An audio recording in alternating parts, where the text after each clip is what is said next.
Welcome everyone to today's session.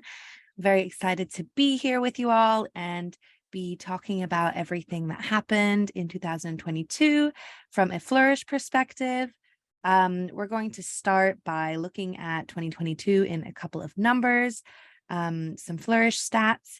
Then we'll be looking at features and content that we launched in 2022 in our launched and loved section.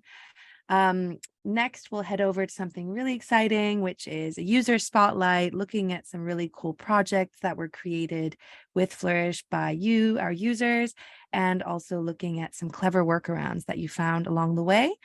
And finally, I will hand back to Annie to look towards 2023 and give you an idea of some high-level themes that will be to expect from Flourish in the new year. So let's get started with Flourish in numbers, or 2022 in numbers. The first number, or the first three numbers, are some really big ones, looking at the users, the number of visuals and the views that we've clocked up on Flourish visuals. So in 2022, over 1 million users created almost 3 million visuals that clocked up almost 10 billion views, which are some really, really big numbers. And we just want to say thank you to each and every one of you, of our users, for using Flourish and for helping make this happen. Some other numbers, one of them is 8. We launched 8 new visualization templates in the Flourish platform this year. So that was the bubble chart that we can see here in this cards visualization, the sports race that we launched in time for the Olympics, Draw the Line, which is an engaging way to get people to engage with time series data, Text Annotator, which lets you annotate text or speeches, a timeline, which you can use to highlight key dates and events, a gauge to highlight key metrics or visualize uncertainty through the jitter of the needle, a tournament chart just in time for the World Cup. And finally, just went out last week, is our Marimekko template, which allows you to show different metrics in an unconventional type of stacked bar. But we'll be talking about all of these templates in a little bit more depth later. But first, onto another number that kind of marked 2022 for us, which was that we launched, or we shipped, over 100 template updates.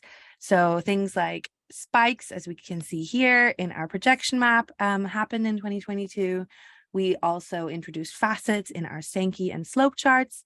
We improved pop-ups and accessibility across all our templates, and we introduced lines in our 3D map. On the content team, we've also been keeping busy, and we launched 36 blog posts this year. You can check them all out on our blog at flourish.studio/blog. And here's a quick look at the top 10 most popular ones. Number 1 was, of course, the big announcement that happened in the beginning of the year about Flourish joining the Canva family. Other than that, we had a couple of new templates that were announced. We also talked about elections and surveys and how to best visualize them. Choosing the right map type for your data is a big topic that we have a blog post on. And we also spent some time visualizing things like Wordle or recreating Jon Snow's iconic cholera map, which helped us learn a lot about the world. And last number, we launched 90 help docs. So you can browse these in our help site at help.flourish.studio at any point. And hopefully they will help answer any questions that you might have while using Flourish. So lots of great numbers there. And let's just dive straight into some of our releases in a little bit more depth.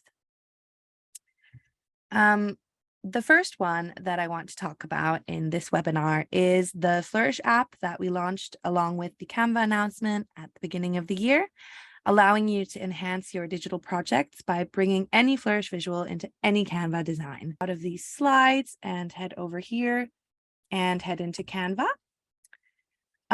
where I can just get started with any presentation. I'm going to get started with a blank presentation. And the Flourish app is something that you can install Once you've installed it, it'll show up here. But if you haven't installed it yet, worry not. You can just head over to apps and then search for Flourish, and that will pop up. And now that is linked to your Flourish profile. So any of your projects will show up here in this panel. I have a tournament example here, for example, that I can just pop in and I can add it to my presentation. I can resize it and it will always adjust to the screen. If I were to show you my, actually the deck that I'm presenting with today, you'll notice that this is also created in Canva, and all of these interactive cards that I was just showing, these are also all Flourish visualizations. So this, I just added in exactly the same way. I created this cards visual in Flourish, then I dropped it in via the Flourish app. So this has really just kind of revolutionized our workflows and made so many things possible, like adding interactive and animated visualizations to presentations, which was really just a headache before. Another big topic for us was data typing. This marks a major milestone for Flourish in our goal to make data visualization easier and more intuitive for everyone, simplifying the step that most often trips our users up, which is that of mapping the columns to different aspects of the visualization. So in this image, usually you have to tell the Flourish editor which column you'd like to be used for the X values and which column you'd like to use for the Y values. And that can become a bit tricky. Sometimes you might not know which is the best data structure or which is the right column to pick. And what data typing does is that it allowed us to give a type to each column, and you can then click this auto set columns button, and Flourish will try to populate your visualization with the best columns with the correct types for the different aspects of the visualization. This is going live in more and more of our templates, and it's also paving the way for a data-first workflow, which is where we want to be headed in the future, making it possible to upload a data set and then have Flourish suggest which templates might work best. So you've probably already seen this one out in the wild, but one of our new templates that we launched was bubble charts.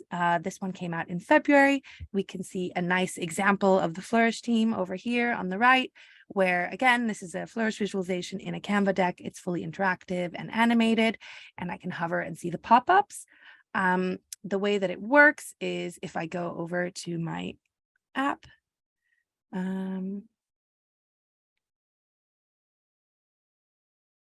then and head over to my bubble chart, or just bubble. There we go. We have two options, a default and an x-axis option. You can also choose to align them within the settings. And it's really as easy as selecting a name, and then you can also supply an image by right-clicking and selecting upload file. And then you can also shade by a column. So in this case, we're shading by genre, or we can size by a column such as B, which is the number of listeners that some of these artists had. So this is just a really nice way to bring to life a data set with a couple of people or objects or something like that. Next up on our launched in 2022 list is the sports race template. We originally launched this template in time for the Olympics. So we added a swimming and a running and a cycling route, but you can actually upload any custom track to it and create your own, and you can also upload your own icons. So here's a really cool example that we recently discovered where a user from Japan used our sports race template and uploaded a custom track of like a horse race track, and also uploaded custom icons to visualize the horses. We also have help docs on how to upload your own custom track if you'd like to learn how to do that. Next up was our premium draw the line template, where you can engage any audience with your presentation or in your article and kind of check their knowledge as you go. So in this example, we can ask our users, how do you think renewable energy production has developed? And then they can try and guess. And then the correct answer will be drawn in. So this is a really fun way to kind of check or reinforce certain certain narratives to take home. Then our text annotator also went out that lets you input blocks of text and annotate parts of it to add more context. It's really as easy as pasting in a text and then selecting which words you would like to annotate. So in this example, we're showing Martin Luther King Jr.'s speech, but you can annotate anything from legal texts to code snippets as well. I'll just jump quickly back into the editor to show you where those two templates that I just mentioned were. So we have the text annotator down here. This is one of our premium templates, so you would need to be on an enterprise account to access, but it's really as easy as inputting our text over here and then in the data tab, selecting the words and the annotation. Next up, our timeline. This was launched in summer here in the UK, just around the time when we were celebrating the Queen's Platinum Jubilee.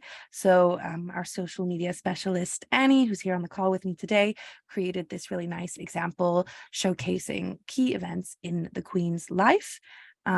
This also works in a really simple and straightforward way where you can supply text, images, dates, links, whatever you want. You can even have background images that you can input to your timeline.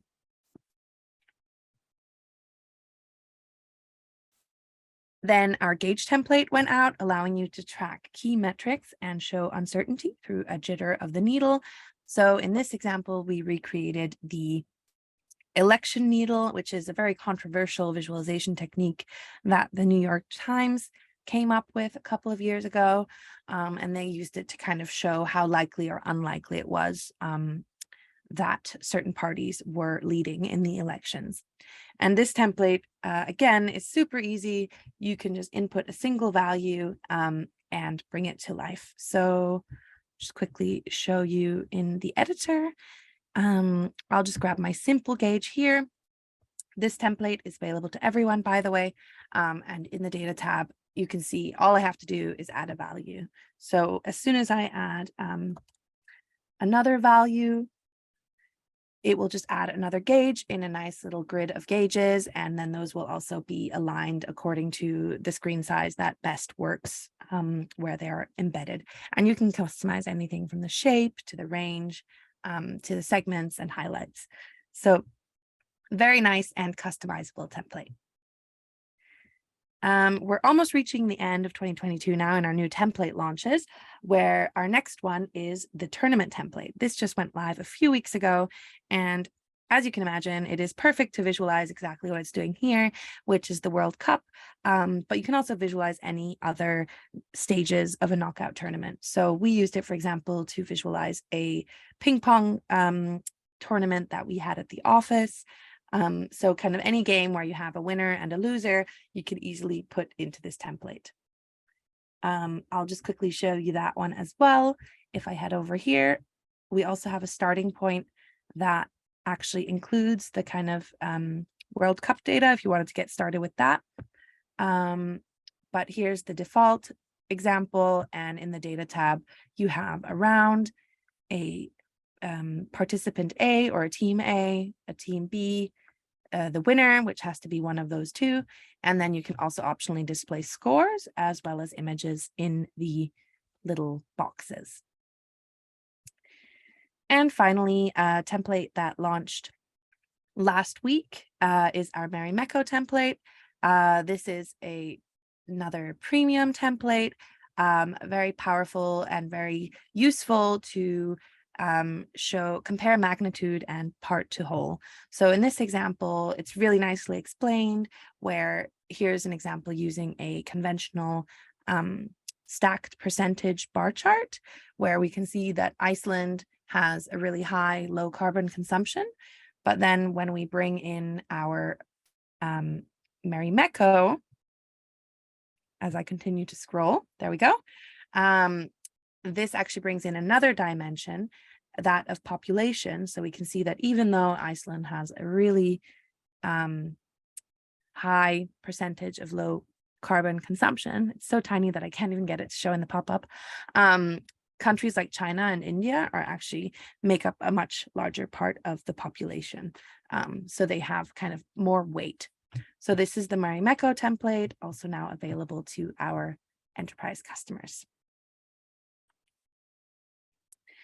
Then some other template features that I wanted to highlight in this session were facets, so small multiples. We already had these in our templates like scatter and line bar pie, but now we've also added them to Sankey and slope charts. What that does is essentially it allows you to create small multiples based on your data. So again, on a column in your data. If I head over to my template chooser, and we also have a starting point for it, which is called alluvial grid. And then if I look at the data structure, we can see that we now have a column, which we can supply as our grid of charts. So instead of having just one, we can have a grid of charts. So we can include 2 mini charts together. And this example also shows that it's possible to add a filter. And then as you hover, it actually highlights the different series across all the grids. So some really nice upgrades to some of our core templates there. Another thing that became possible was auto-playing stories. So this is great to kind of show people this is a Flourish story. It's actually possible to interact with it as it plays on load. And they don't have to kind of notice these arrows at the top.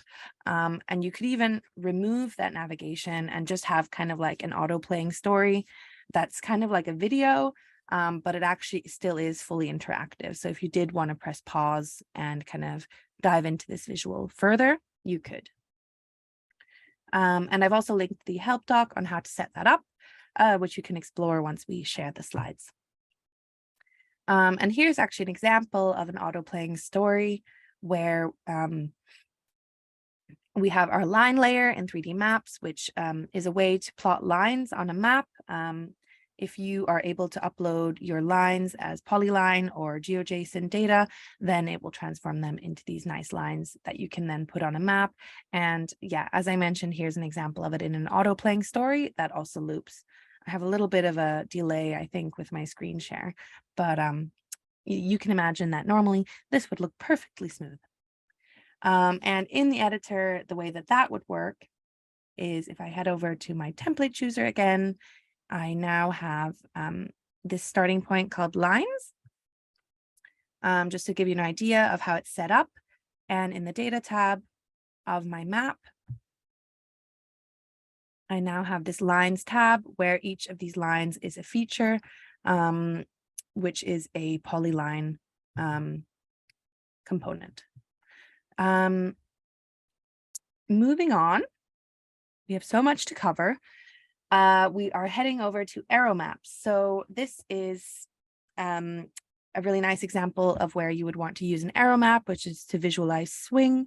So kind of like by how much did a county swing in a certain direction in an election. And as part of this, we also launched a new data structure to our projection map template. And I'll just quickly show you that one as well.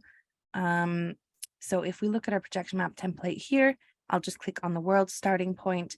We now have split out the regions and the region's geometry, which allows you to not really worry about the region's geometry. We got a lot of feedback that it was quite tricky to create maps in Flourish, and we're really trying to make that easier. And the first step was to split out these 2 sheets. They used to be one, and you don't really have to worry about what's in here. This is the shapes that actually constitute your map. Now you can just focus on uploading your data, and then that should automatically match with one of the entities in the region's geometry sheet. This also kind of paves the way for things like linking up your map with a live data file, which wasn't previously possible because you had to include the GeoJSON. So that's also a really nice improvement. So yeah, so much of this has happened, and none of it would have been possible without our users, your constant feedback, and the eagerness to try new things and new visualization techniques has been amazing. And yeah, really made it possible to develop all these things.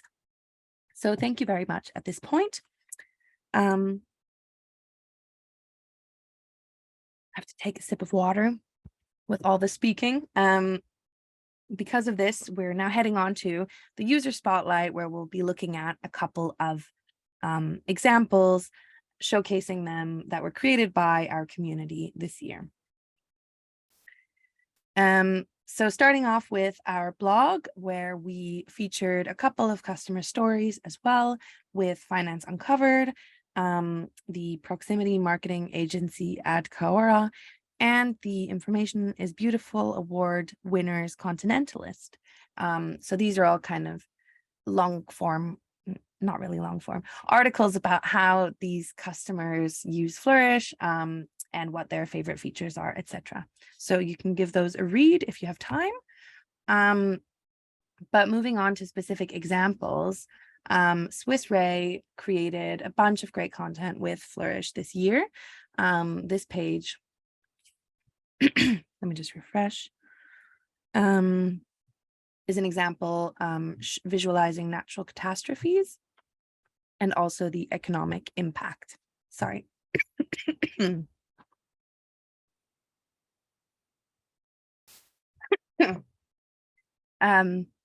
They used our SVG annotator template, which we can see here. And this is a great way to plug in any SVG file and then bring it to life in Flourish. So it's kind of like you can take a static file, plug it into Flourish, and then you can make the different aspects of it come to life and also configure different visuals to display within. So in this example, we have different layers of our SVG, and we're just highlighting different bits of content within the different sections. Or in one case, we're even embedding a different Flourish visualization. So this was a really creative use case, I think, of our SVG annotator. Then we had the Continentalist example that I mentioned, which is called Abandoned at Sea, the Desperate Journey of Rohingya Refugees. And this is the project that they won a gold medal in the humanitarian category of the 2022 Information is Beautiful Awards with this project. It's not all made with Flourish, but I think it's a really nice example also of combining different tools and different approaches. So I'm just trying to scroll to the part that uses Flourish. Here it is. We have this really nice Sankey where they actually added a custom navigation as well to kind of trigger different flows in different years. So you can really compare to the different flows of refugees between these 2 points in time. Next up, we have a really special one for us because it was kind of the first time in a while since we got to see Flourish on television. So this is an example by Sky News. I'm going to play it without the sound, but just kind of showing how Flourish was really used across the board in like lots of different ways. So here highlighting different metrics in their coverage of the cost of living crisis. I'm just going to see if I can forward. There we go. There's the Flourish waterfall chart. Yeah, it's just always really fun to see kind of new formats being utilized.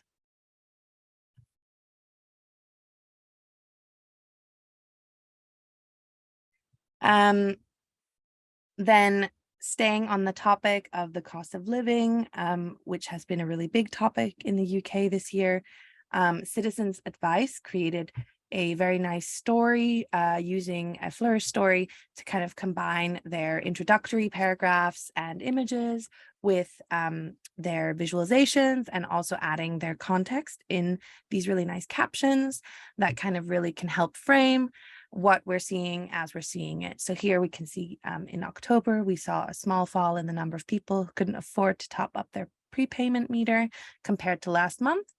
So that just really helps reinforce the message that our visualization here is showing. Then the Climate Policy Initiative, I'm just going to jump back to my browser, sorry. They created this really nice example scrolly piece where they are highlighting the climate investment flows in Africa. And this is an example of a Flourish scrolly telling piece where as you scroll, different parts of the story are brought to life. This is done by creating a Flourish story and then triggering the slide change on scroll. So here we can see our radial tree template in use. And then as you scroll, it kind of brings in the additional context that was missing from that first view and helps explain what we can see here. Yeah,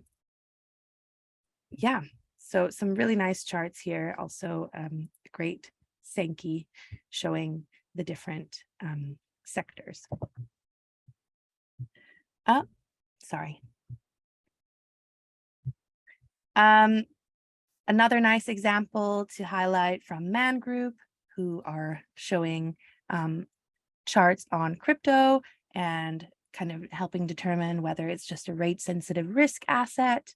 I will leave this one as well in the slides for you to explore, but you can see really a number of different chart types used in this report and really also showed with their own branding guidelines how you can make those fit for your website. Then a really fun one from this Halloween, we have Klarna's Halloween Insights. I'm just going to double check if I opened that one up in my browser. I didn't, but I'll just go click on the link here.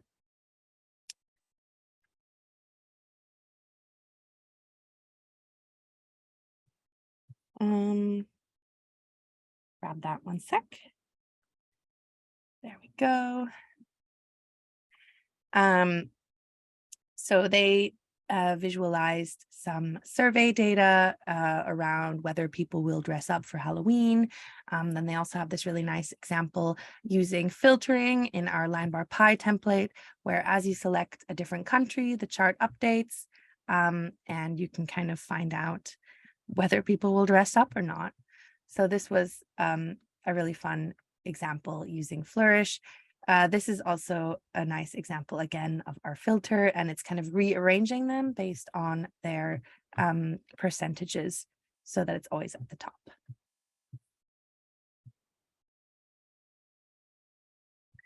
Um, 2022 has also been an incredible year for collaboration. We had the opportunity to go to a couple of different conferences and events. So we were in LA earlier this year for the ONA conference, where together with Canva, we had a couple of sessions on Flourish and Canva and things like scrolly telling. And then we also had the opportunity to partner with the Data Visualization Society just this November and December for their International Information is Beautiful Awards. And we also got to host a few sessions as part of that. So it's been really great to kind of reconnect with the community after a couple of more isolating years and have events together and learn from each other and share best practices and kind of drive data visualization forward together. Then moving on to some clever user workarounds that I came across in preparation for this session.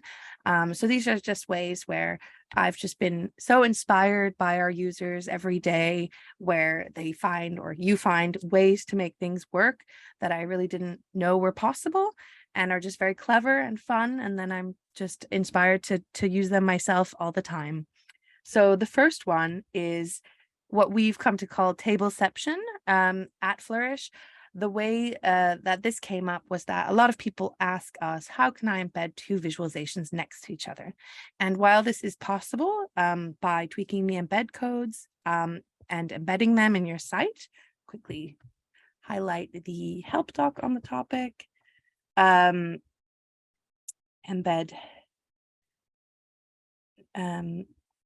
next to each other. That's the one. So this is how it would work kind of the proper way. You tweak your embed code to have a 48% width, and then you make sure that it displays inline block. That way you can embed them. But not everyone has access to kind of the CMS endpoint where they're actually pasting in the embed code. Sometimes they just need to be able to do it within Flourish. And that is possible by using the tableception hack, which is actually just a Flourish table. Actually, I'll just show you this example here by going into the presentation. One sec, sorry.